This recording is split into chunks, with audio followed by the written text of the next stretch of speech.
అందరికీ నమస్కారం. లక్ష్మి చెప్పే మంచి మాటకు స్వాగతం.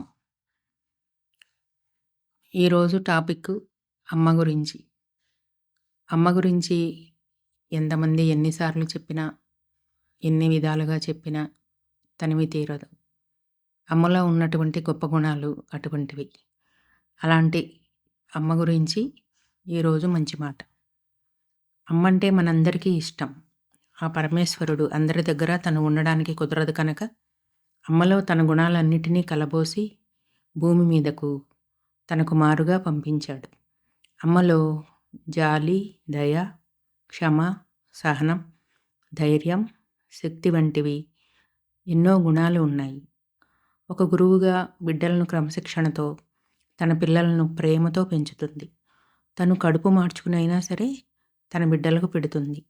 వారు దారి తప్పుతుంటే వారిని గురువుగా మారి మంచి మార్గంలో పెడుతుంది.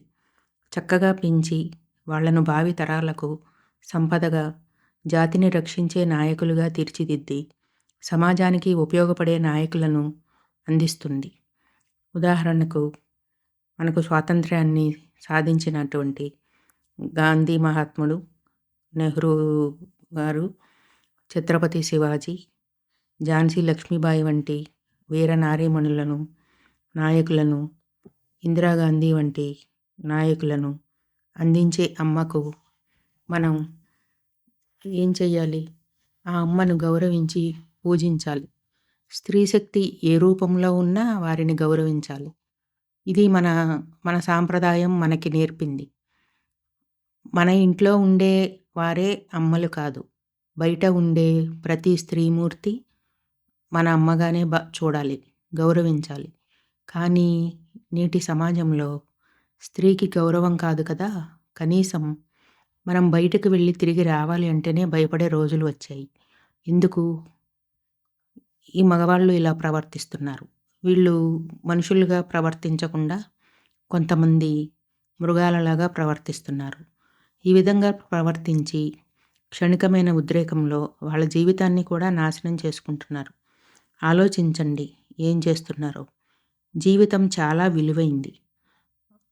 ఆ విలువైన జీవితాన్ని క్షణికమైన ఉద్రేకంలో దానిని పోగొట్టుకుని జైల్లో వెళ్ళి ఎందుకు ఈ తప్పు చేశామా అని జీవితకాలం బాధపడటం అవసరమా?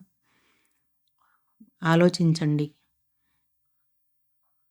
ఆలోచించి సంస్కారవంతులుగా జీవించి అందరినీ గౌరవించి మంచి జీవితాన్ని పొందాలని కోరుకుంటూ, ఆడపిల్లలను బ్రతకనిద్దాం. వాళ్లకు చేయూతనిచ్చి మంచి పౌరులుగా ఉందాం. సెలవు. మీ లక్ష్మి.